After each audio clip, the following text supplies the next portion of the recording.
Hi అండి. ఇవేంటో చూసారా? చూడటానికి రేక్కాయల్లా ఉన్నాయి కదా! కానీ కాదండి. ఇవి ఉసిరికాయలు. మీలో ఎంతమందికి తెలుసు ఈ కాయలు కూడా వండుకొని తింటారని? దీనివల్ల చాలా హెల్త్ బెనిఫిట్స్ ఉన్నాయండి. నాకైతే రోడ్డు సైడ్ ఈ చెట్టయితే కనిపించింది. అందుకే వెంటనే బండి ఆపేసి మరీ ఈ కాయలు మొత్తం కోసేశాను.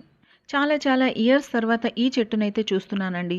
ఈ కాయలైతే మార్కెట్‌లో దొరకటం చాలా చాలా కష్టం. విలేజ్ సైడ్ అయితే మనకి ఇవి ఎక్కువగా దొరుకుతాయి. ఎక్కడ లేని పిచ్చికాయలను తెచ్చి మా మీదే ప్రయోగాలు చేస్తావని మా ఇంట్లో వాళ్ళైతే కాస్త భయపడ్డారు. కానీ కూర వండి పెట్టిన తర్వాత టేస్ట్ అయితే అదుర్స్ అన్నారు. వీటికైతే ఫస్ట్ తొడిమెలు తీసుకోవాలండి. తొడిమెలు తీసుకొని డైరెక్ట్‌గా ఇవి ఇలాగే క్లీన్ చేసి వండుకోవచ్చు. కానీ లోపలున్న చిన్న చిన్న సీడ్స్ అయితే ఉంటాయి. కొంతమందైతే ఆ సీడ్స్ నచ్చరు కాబట్టి నేనైతే వీటిని కాస్త దంచి ఆ సీడ్స్ తీసేస్తున్నాను. వీటిని లైట్‌గా ఇలా దంచుకుంటే లోపలున్న చిన్న చిన్న సీడ్స్ అయితే బయటికి వచ్చేస్తాయి. ఆ తర్వాత మనం కుక్ చేసుకోవచ్చు. ఈ ఉసిరికాయలు హార్ట్ ప్రాబ్లంకి, బీపీకి, యూరిక్ యాసిడ్‌కి వీటన్నింటికి కూడాను చాలా పనిచేస్తుందండి. చూసారు కదా! ఇలా లైట్‌గా దంచుకోవాలి. నేనైతే వీటిని సీడ్స్‌ని సెపరేట్ చేయటానికి వీటిని దంచి వాటర్‌లో వేస్తున్నాను. చూస్తున్నారు కదా! ఇక్కడ చిన్న చిన్న గింజలు ఉన్నాయి కదా! ఇవైతే మనం యూజ్ చేయట్లేదు. వాటర్‌లో వేసిన వీటిని కాస్త చేత్తో నలుపుతూ క్లీన్ చేసుకోవాలి. ఇదివరకు రోజుల్లో ఇవి ఎక్కువగా దొరికేవి కాబట్టి వీటిని ఎండబెట్టి స్టోర్ చేసుకొని సంవత్సరం పొడుగునా వాడుకునేవారంట. కానీ ఇప్పుడైతే మనకి ఇవి దొరకటం చాలా రేర్ అయిపోయింది.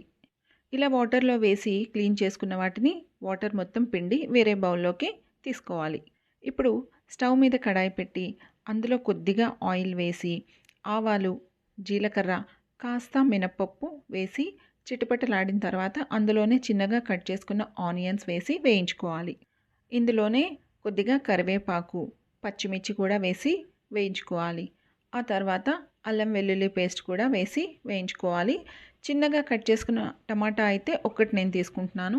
టమాటా పూర్తిగా మగ్గిన తర్వాత క్లీన్ చేసి పెట్టుకున్న ఉసిరికాయలు కూడా వేసి బాగా వేయించుకోవాలి. ఉసిరికాయలు పూర్తిగా వేగిన తర్వాత ఇందులోనే పసుపు, ఉప్పు, టేస్ట్‌కి తగ్గట్టు కారం, అలాగే కొద్దిగా ధనియా పౌడర్, గరం మసాలా పౌడర్ కూడా వేసి వేయించుకోవాలి.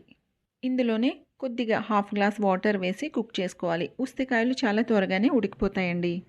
నేనైతే ఇందులో కొద్దిగా ఆమ్చూర్ పౌడర్ అయితే వేస్తున్నాను. చింతపండు యూజ్ చేయట్లేదు. నచ్చితే చింతపండు కూడా మీరు వేసుకోవచ్చు. ఆమ్చూర్ పౌడర్ వేస్తే కర్రీ ఇంకాస్త మనకి టేస్ట్ అనిపిస్తుంది. వీటిని పప్పులో కూడా వేసుకోవచ్చు. పచ్చడి కూడా చేసుకోవచ్చు. ఆమ్చూర్ పొడి వేసిన తర్వాత కాస్త కుక్ చేసి ఇంకా కర్రీ అయితే రెడీ అయిపోయిందండి. వేడి వేడి అన్నంలోకి ఈ కర్రీ అయితే చాలా చాలా బాగుంది. భయపడ్డ మా ఇంట్లో వాళ్ళైతే చాలా ఇష్టంగా తినేశారు. మీరు కూడా ఈ కాయల్ని ఎప్పుడన్నా వండుంటే చూసుంటే కామెంట్ చేయండి. కర్రీని ట్రై చేయండి. అలాగే నా వీడియో నచ్చితే ప్లీజ్ లైక్ చేయండి, సబ్స్క్రైబ్ చేయండి, అలాగే షేర్ చేయండి. Thank you so much.